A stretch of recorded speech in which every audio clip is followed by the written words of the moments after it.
हाय, आपके साथ मैं हूँ Surabhi Sharma. India TV YouTube channel subscribe करिए, बेल आइकन दबाएं। इस बीच केंद्र सरकार ने आज कोरोना को लेकर नई गाइडलाइन जारी की। इसने सबकी टेंशन भी बढ़ाई है। नई गाइडलाइन में 2 गज की जगह 10 मीटर की दूरी बनाने को कहा गया है। महामारी को लेकर एक नई तारीख भी आई है, 30 जून। सवाल यह है कि हम 10 मीटर दूर रहें, मास्क भी पहने और कोरोना का शक हो तो घर में ही टेस्ट भी कर लें। सरकार ने आज कोरोना को लेकर क्या क्या कहा है, क्या निर्देश जारी किए हैं, अगले 15 मिनट में कोरोना से जुड़े आपके हर सवाल का जवाब मिलेगा, इसलिए ये पूरी रिपोर्ट बहुत गंभीरता से देखिए। अब 10 मीटर की दूरी, डबल मास्क जरूरी, बंद जगह पर ज्यादा इन्फेक्शन, सरकार की नई गाइडलाइंस से बड़ी टेंशन। कोरोना महामारी की रोकथाम के लिए सरकार ने नई गाइडलाइन जारी की तो लोगों की टेंशन बढ़ गई। गाइडलाइंस में कुछ ऐसी बातें हैं जिन्हें पढ़कर ऐसा लगता है कि अब कोरोना से बचना करीब करीब नामुमकिन है। इन गाइडलाइंस में जो सबसे डराने वाली बात है वो ये है कि कोरोना वायरस प्रमुख रूप से नाक और मुंह से निकलने वाली हल्की बूंदों यानी ड्रॉपलेट और बेहद बारीक कणों यानी एरोसोल से फैलता है। ये एरोसोल 1-2 मीटर नहीं, संक्रमित व्यक्ति से 10 मीटर की दूरी तक का सफर तय कर सकते हैं। यानी कोरोना वायरस से संक्रमित लोगों से 2 मीटर नहीं, 10 मीटर की दूरी बनाकर रखनी चाहिए। नॉर्मली जो ड्रॉपलेट्स होते हैं वो 2 मीटर के आगे हम एक्सपेक्ट नहीं करते हैं, उसके पहले वो सेटल कर जाते हैं। लेकिन एरोसोल जो है वो 9 से 10 मीटर तक के डिस्टेंस पे जा सकते हैं। इसलिए जहां तक पॉसिबल हो, जितना ज्यादा डिस्टेंसिंग आप एक दूसरे से मेंटेन कर सकते हैं उतना ही आपके लिए बेहतर होगा। तो इन सब चीजों पे नए गाइडलाइंस जो जारी हुए हैं, जो प्रिंसिपल साइंटिफिक एडवाइजर के ऑफिस से, उसमें इन सब चीजों पे जोर दिया है। अब तक हम सुनते आए थे कि 2 गज की दूरी और मास्क है जरूरी, लेकिन सरकार की इस नई गाइडलाइंस ने लोगों के होश उड़ा दिए हैं। घरों के भीतर या दफ्तरों में 10 मीटर की दूरी का पालन कर पाना नामुमकिन है। सरकार की नई कोरोना गाइडलाइंस में कई और इंपॉर्टेंट बातें हैं, जैसे कि बंद जगहों पर ड्रॉपलेट, सरफेस या हवा से कोविड ट्रांसमिशन का खतरा अधिक है। बंद कमरों में एसी या कूलर चलाना खतरनाक है, इसलिए खिड़कियां खोली रखें, एग्जॉस्ट फैन चलाएं, एसी चलाने से परहेज करें। ऑफिस स्पेस में भी सेंट्रलाइज एसी सिस्टम संक्रमण फैला सकते हैं, इसलिए शॉपिंग मॉल, ऑफिस और सिनेमा घरों में बड़े एग्जॉस्ट फैन से वेंटिलेशन की व्यवस्था हो। सवाल यह है कि बंद जगहों पर 10 मीटर की दूरी बना पाना किस हद तक संभव है। सवाल यह भी है कि अगर एरोसोल 10 मीटर तक उड़कर जा सकते हैं और संक्रमित व्यक्ति से 10 मीटर दूर खड़ा इंसान भी इन्फेक्टेड हो सकता है, तो क्या कोरोना वायरस से बचना संभव भी है या नहीं। इस पॉपुलेशन डेंसिटी में हम रहते हैं, जो बाजार के भीतर भीड़ होती है, इस सिचुएशन में 10 मीटर बनाना बहुत ही मुश्किल है। लेकिन जहां भी पॉसिबल हो, अगर मास्क यूज कर रहे हैं, अगर ऐसे भीड़ भाड़ वाले इलाके में अगर आप चश्मा या फेस शील्ड यूज कर रहे हैं, और जहां तक पॉसिबल हो आप सोशल डिस्टेंसिंग का पालन करते हैं, जो पहले 2 मीटर था, जो अब कहा जा रहा है अगर 10 मीटर तक हो जाए तो बहुत ही अच्छा है, क्योंकि एरोसोल के थ्रू स्प्रेड होता है। तो एरोसोल के थ्रू स्प्रेड होने का जो प्राइमरी मोड है वो बंद जगह में ज्यादा इंपॉर्टेंट हो जाता है बनाम खुले जगह के। अगर आप बंद कमरे में हैं तो एरोसोल काफी सिग्निफिकेंट हो जाता है, लेकिन खुले जगह में एरोसोल उस वे में इतना ज्यादा आपके पास अगर वेंटिलेशन ठीक से है तो फिर एरोसोल उस वे में जनरेट नहीं होगा, और होगा भी तो इजिली एक्सचेंज हो सकता है। तो ये सिचुएशन के अकॉर्डिंग हमें देखना पड़ेगा कि कितना डिस्टेंस हम मेंटेन करके रह पाए। और सबसे जरूरी यही है कि अगर कोई भी इन्फेक्टेड है, कोई भी सिम्पटैटिक है, वो भीड़ भाड़ वाले इलाके में या ऐसे लोगों से न मिले जिनको ये इन्फेक्ट कर सकता है। कोरोना वायरस के ड्रॉपलेट और सरफेस यानी संक्रमित व्यक्ति जहां खांसता छींकता है, वहां के दरवाजों, टेबल या फर्श से फैलने की बातें पिछले 1 साल से हो रही है। लेकिन एरोसोल यानी हवा में मौजूद छींक या खांसी से निकले बारीक कणों यानी एरोसोल से फैलने वाली बात दुनिया भर के एक्सपर्ट कर रहे हैं। 7 मई को अमेरिका के centre for disease control and prevention यानी CDC ने कोरोना की नई गाइडलाइंस जारी की थी। इनके मुताबिक कोरोना वायरस हवा यानी एरोसोल से फैल रहा है। आप सिर्फ 6 फुट की दूरी से नहीं बच सकते। इंडोर यानी घर या किसी बंद जगह पर बिना मास्क के रहना खतरनाक हो सकता है। अगर 6 फीट की दूरी भी रखें, लेकिन इन्फेक्टेड पर्सन और नॉन इन्फेक्टेड पर्सन दोनों ही मास्क न पहने, तो 90% रिस्क है कि वह ट्रांसमिट करेगा, इन्फेक्शन फैलेगा। लेकिन अगर 6 फीट की दूरी रखते हुए 2 लोग बोथ कोविड पॉजिटिव और कोविड नेगेटिव पर्सन वह अगर मास्क पहने तो इन्फेक्शन का रिस्क नेग्लिजिबल हो जाता है। हम आपके द्वारा फिर से रिक्वेस्ट करना चाहेंगे, फिर से विनती करना चाहेंगे कि हमारे बहुत सारे मेजर्स में ये एक बहुत क्रिटिकल एलिमेंट है कि जिसके द्वारा हम इन्फेक्शन के स्प्रेड को रोक सकते हैं। अमेरिका के सेंटर फॉर डिजीज कंट्रोल ने ये गाइडलाइंस अमेरिका के मैसाचुसेट्स इंस्टीट्यूट ऑफ टेक्नोलॉजी और मशहूर वैज्ञानिक पत्रिका द लैंसेट की नई रिसर्च के आधार पर जारी की। इन सभी रिसर्च का मतलब यह है कि अगर संक्रमित व्यक्ति खांसता और छींकता है तो उसके मुंह और नाक से कुछ बड़ी और कुछ हल्की बूंदें निकलती हैं। बड़ी बड़ी बूंदों को ड्रॉपलेट कहते हैं और हल्की बूंदों को एरोसॉल कहते हैं। यानी एरोसॉल या ड्रॉपलेट दोनों ही हमारे मुंह या नाक से खांसने और छींकने के दौरान निकलते हैं। आम लोगों को तो ये आंखों से बमुश्किल ही दिखें, लेकिन इनमें मामूली अंतर होता है। ड्रॉपलेट या छोटी बूंदें 5 माइक्रोमीटर आकार की होती हैं, वहीं एरोसोल इससे भी छोटे होते हैं। छोटी बूंदें या ड्रॉपलेट वजन में ज्यादा होते हैं तो कम दूर जा पाते हैं, वहीं एरोसोल हल्के होते हैं तो उड़कर ज्यादा दूर जा सकते हैं। यानी ड्रॉपलेट से तो आप 6 फुट की दूरी पर सुरक्षित रह सकते हैं, लेकिन एरोसोल ज्यादा हल्के होने के चलते 6 फुट से ज्यादा दूरी तय कर सकते हैं। भारी होने के चलते बोलने, छींकने या खांसने से निकली ड्रॉपलेट कुछ दूरी तय करके गिर जाती हैं, वहीं एरोसोल देर तक हवा में रह सकते हैं, तो इनसे संक्रमण का डर देर तक बना रहता है। हम देख रहे हैं हर दिन नए एविडेंसेस आ रहे हैं, नए पॉइंट्स आ रहे हैं, नया साइंटिफिक नॉलेज बढ़ता चला जा रहा है। इसी में एक आज नई गाइडलाइंस आ गई हैं जिसके अंदर हमने ये बोला है कि हमें 10 मीटर तक की दूरी से ये वायरस फैल सकता है। पहले ये बात हुई थी कि वायरस ड्रॉपलेट इन्फेक्शन से फैलता था, इसीलिए 2 गज की दूरी बहुत जरूरी बोला गया था। पर जो एरोसॉल होते हैं, एरोसॉल ड्रॉपलेट से भी छोटे नैनो पार्टिकल्स होते हैं जो हवा के करंट के थ्रू लंबी दूरी तक जा सकते हैं। ये 10 मीटर की दूरी तक भी जा सकते हैं और ये बहुत ज्यादा पॉसिबल होगा अगर आपका रूम जिस कमरे में आप है वो नॉन वेंटिलेटर हो या जिस कमरे में सेंट्रलाइज एसी हो, जिसके अंदर एयर का जो सर्कुलेशन है, जो हम लोग बोलते हैं चेंज ऑफ एयर पर रूम पर आर कितना है, उसके हिसाब पे डिपेंड करता है। यानी अगर आप किसी कमरे में 2 लोग बैठे हैं, अगर आपकी 10 मीटर की दूरी नहीं मुमकिन हो पा रही है तो आप कम से कम अपने कमरे को क्रॉस वेंटिलेशन करें, ताकि अगर आपका जो दूसरा बंदा जो दूर बैठा है उसका जो इन्फेक्शन है वो उसी वेंट के थ्रू कहीं बाहर निकल जाए। नई गाइडलाइंस आती रहेंगी क्योंकि नया नॉलेज आता चला जा रहा है और हमें उसी तरीके से ट्रीट करना है। सरकार की गाइडलाइंस में एक अहम बात यह भी दोहराई गई है कि कोरोना से इन्फेक्टेड बहुत से लोग एसिम्प्टोमेटिक होते हैं, यानी उनमें खांसी, बुखार और सिर दर्द जैसे कोविड के सामान्य लक्षण नहीं दिखाई देते। कई बार संक्रमित लोगों में ये लक्षण दिखने में 2 हफ्ते या इससे भी ज्यादा का समय लग सकता है। इस दौरान ये लोग अनजाने में अपने आसपास मौजूद लोगों को संक्रमित करते रहते हैं, जिनकी स्थिति बिगड़ने का डर है। ऐसी स्थिति में घर के भीतर भी अच्छे मास्क, कपड़े के डबल मास्क या N95 जैसे अधिक प्रोटेक्शन वाले मास्क लगाए रखने की सलाह सरकार ने दी है। सरकार ने गाइडलाइंस तो जारी कर दी, मगर प्रैक्टिकली इनका पालन कर पाना कितना संभव होगा? शहर के 2 या 3 कमरे वाले घरों में या एक ही कमरे में रह रहे लोगों के लिए इन गाइडलाइंस का पालन कर पाना लगभग नामुमकिन है। उनके लिए एक दूसरे से दूरी बना पाना भी संभव नहीं है। इसलिए बेहद सिंपल तरीका यही है कि आप हमेशा मास्क पहने रखें, इसे अपनी आदत का हिस्सा बना लें, क्योंकि यह सिलसिला कई साल चलने वाला है। अगले बहुत सालों तक मास्क पहनना और सोशल डिस्टेंसिंग को मेंटेन करना तो बहुत जरूरी है। मतलब इससे तो हम दूर हो नहीं पाएंगे, हमें ये अपना बिहेवियर बना लेना चाहिए। तो अगर हम अपना बिहेवियर बना लेंगे अगले कुछ सालों तक और उसको इम्प्लीमेंट करेंगे तो हम कोविड से नहीं बहुत बीमारियों से बच पाएंगे। तो मेरी तो सबसे ये रिक्वेस्ट है कि डबल मास्क अगर पहनना है तो उसको प्लीज अच्छी तरह पहनिए, इंश्योर कीजिए कि वो टाइट हो, उसमें से हवा इधर उधर ना निकले, ना बाहर जाए ना अंदर आए, ताकि मैं ना किसी को इन्फेक्ट करूं ना किसी से इन्फेक्ट हूं। तो मास्क पहनोगे तो आपकी 99% प्रॉब्लम्स ठीक हो गई। और मीटर्स में मैं जाना नहीं चाहता हूं, मतलब आप मास्क पहना हुआ तो आप प्रोटेक्टेड हैं। वैसे भारत पहला देश नहीं है जिसने अपनी कोरोना गाइडलाइंस अपडेट की हैं। कोरोना वायरस के लगातार बदलते रंग रूप और इस पर हो रही स्टडी के आधार पर कई देशों ने अपनी गाइडलाइंस बदली हैं। जैसे कि अमेरिका के CDC ने 7 मई को कोरोना की नई गाइडलाइंस जारी की।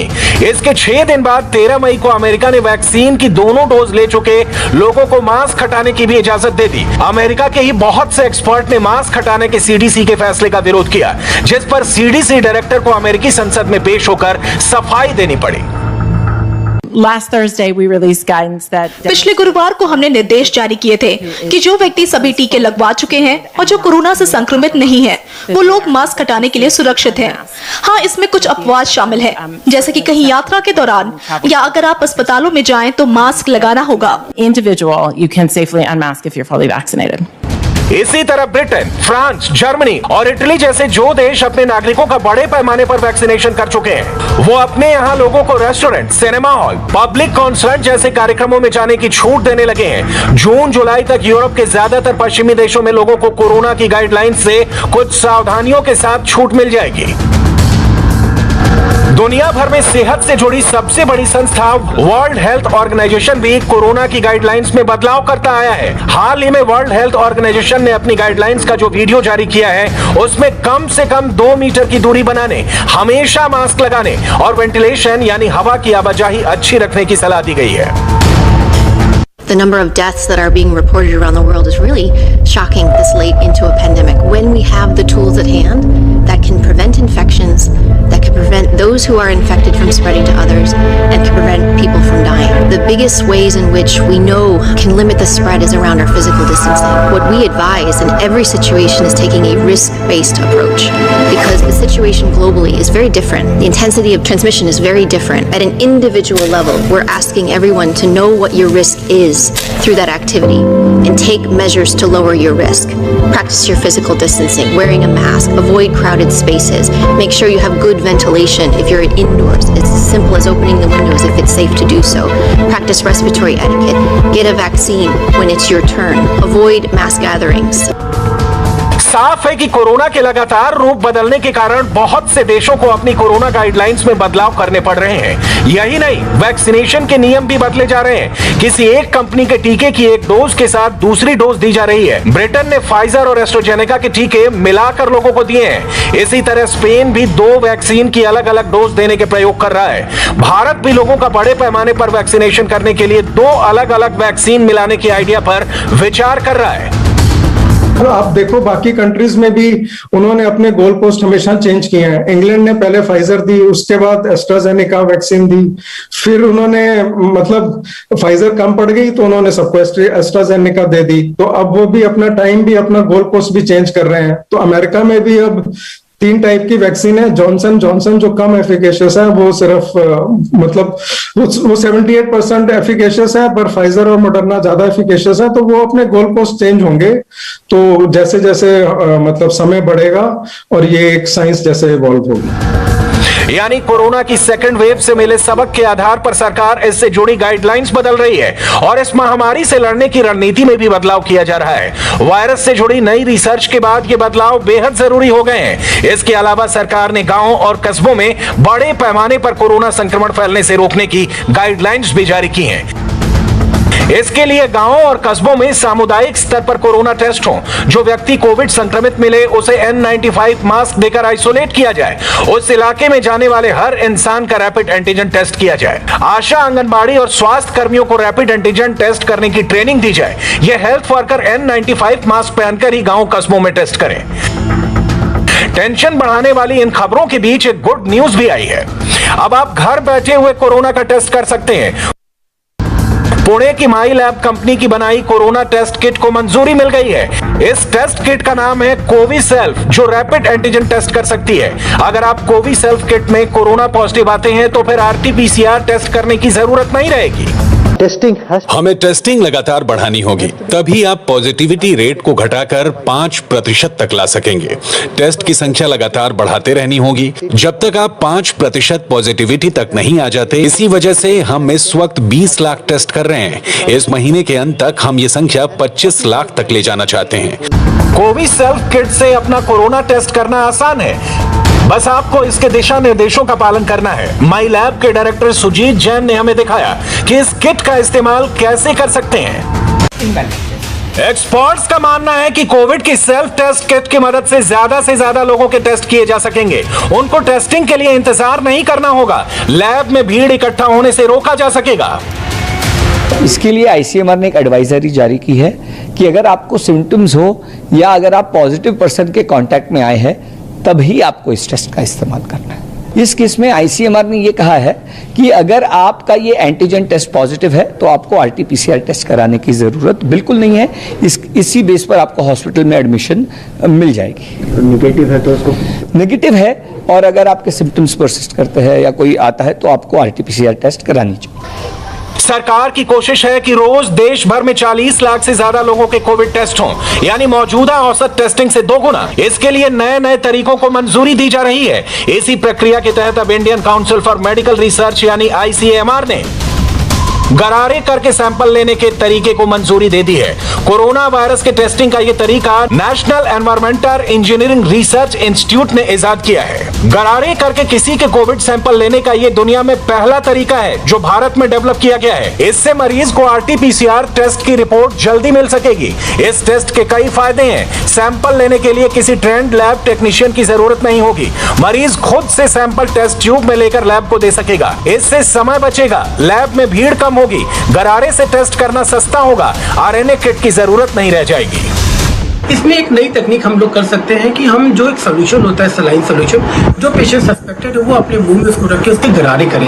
उसको 30 सेकंड तक 15 सेकंड तक मुंह में गरारे करने हैं। गरारे करने के बाद उसी जो पानी है उसका जो सोल्यूशन है उसके टेस्ट ट्यूब में ले लेना है और वो टेस्ट ट्यूब सैंपलिंग के लिए भेजनी है। इसके अंदर सबसे इंपॉर्टेंट क्या हो गया, हम लोगों को जो स्वैब डालते थे नाक से या मुंह में, जो कि कारण लोगों को परेशानी होती थी या जो लोग जिसको नहीं करा पाते थे या जो लोग कुछ लोग नहीं कर पाते थे उनकी जरूरत नहीं ना। अब हमें इसके लिए स्किल्ड वर्कर जिस टेस्ट को परफॉर्म करता था उसकी जरूरत नहीं रह गई। वो सैंपल लैबोरेटरी में जाता है एक स्पेसिफिक टेम्परेचर पे, एक स्पेसिफिक बफर मीडियम में, और इमीडिएटली वो टेस्ट होता है और हमें इसका रिजल्ट 90 मिनट पे भी आ जाता है। सरकार ने एक और बड़ा कदम उठाते हुए ब्लैक फंगस को 1897 के एपिडेमिक डिजीज एक्ट के तहत महामारी घोषित कर दिया है। केंद्र के स्वास्थ्य मंत्रालय ने इस बारे में राज्यों को चिट्ठी लिखकर कहा है कि ब्लैक फंगस के सभी मामले रिपोर्ट किए जाएं, उनका डेटाबेस बने। ब्लैक फंगस के इलाज को लेकर भ्रम की स्थिति से निपटने के लिए केंद्र सरकार ने देश भर के डॉक्टरों के लिए गाइडलाइंस भी जारी की हैं। इसके अलावा इस बीमारी के इलाज के लिए जरूरी इंजेक्शन का उत्पादन बढ़ाने के साथ साथ तुरंत बढ़ी मांग को पूरी करने के लिए इंजेक्शन इंपोर्ट भी किए जा रहे हैं। म्यूकरमाइकोसिस के केसेस कुछ शहरों में देखे जा रहे हैं, उसमें ऐसा लगता है कि आईसीयू कॉन्टामिनेंट है। आईसीयू के उपकरणों से, आईसीयू के मास्क से, आईसीयू के ऑक्सीजन सिलेंडर के पानी से ये हमारे शरीर में नाक के द्वारा प्रवेश कर सकता है। इसलिए उनकी चेकिंग, उनका मेंटेनेंस बहुत ज़रूरी है। ये डिफिकल्ट बीमारी है, एक बार होने के बाद इसमें बुखार भी नहीं आता है, लेकिन इसको पहचानने के कुछ लक्षण जानना बहुत ज़रूरी है। तालू के ऊपर अगर काला धब्बा दिखे, जबान पर काला धब्बा दिखे, नाक से काला, नाक के अंदर से डिस्चार्ज आए या नाक का क्रस्ट आए काला, या आंख के अंदर दर्द हो, एक साइड में फेस के दर्द हो या एक साइड में दिमाग में दर्द हो, उस सब से इसकी पहचान अर्ली हो सकती है। स्वाब टेस्ट के जरिए हम इसको बहुत simple method KOH staining, simple slide पे पोटेशियम हाइड्रोक्साइड जिसको पोटाश कहते हैं उसकी स्टेनिंग से इसको पहचान सकते हैं। सरकार को यह कदम इसलिए उठाना पड़ा है क्योंकि देश भर में कोविड मरीजों में ब्लैक फंगस की बीमारी बड़ी तेजी से बढ़ रही है। एक्सपर्ट्स के मुताबिक इसकी सबसे बड़ी वजह गंदा पानी और ऑक्सीजन के सोर्स का साफ ना होना है। इसके इलाज के गाइडलाइंस क्लियर ना होने से कई मरीजों को इलाज में गड़बड़ी की वजह से जान भी गंवानी पड़ी। इसलिए देश भर में ब्लैक फंगस को लेकर एक रूपता लाने के लिए सरकार ने यह कदम उठाया है। हमें इसमें ब्लैक फंगस और व्हाइट फंगस में मेरी आपसे रिक्वेस्ट है कि आप इसका नाम बदलिए, फंगल इन्फेक्शन बोलिए तो ठीक है, मैं मान रहा हूं, लेकिन हमें इसको ब्लैक और व्हाइट फंगस नहीं बोलना है, हमें इसको फंगल इन्फेक्शन बोलना है और उसको सस्पेक्ट करना है और उसको प्रिवेंट करना है। सस्पेक्ट करना तो और भी बात की बात है, पहले प्रिवेंट करना है। प्रिवेंट कैसे करेंगे? अगर हम अपना मरीज को डायबिटीज, सबसे इंपॉर्टेंट चीज डायबिटीज है, मेरी रिक्वेस्ट है देश में हर इंसान को जो भी डायबिटीज का मरीज है अपनी डायबिटीज कंट्रोल में रखे। अगर हम मोटे तौर पर देखें तो सरकार ने आज कोरोना और ब्लैक फंगस की नई गाइडलाइंस जारी की, कोरोना की सेल्फ यूज किट अप्रूव की और कोविड सैंपलिंग के एक नए तरीके को भी मंजूरी दी। कोशिश यही है कि नए उपाय और तरीकों से इस महामारी को जल्द से जल्द मात दी जा सके। महाराष्ट्र में पिछले 24 घंटे का कोरोना का आंकड़ा आ चुका है। इस पर पूरी खबर एक ब्रेक के बाद। हाय, आई एम सुरभि शर्मा। खबरों से अपडेट रहने के लिए India TV YouTube channel subscribe करिए, साथ में बेल आइकन जरूर दबाएं। जुड़े रहें इंडिया टीवी के साथ।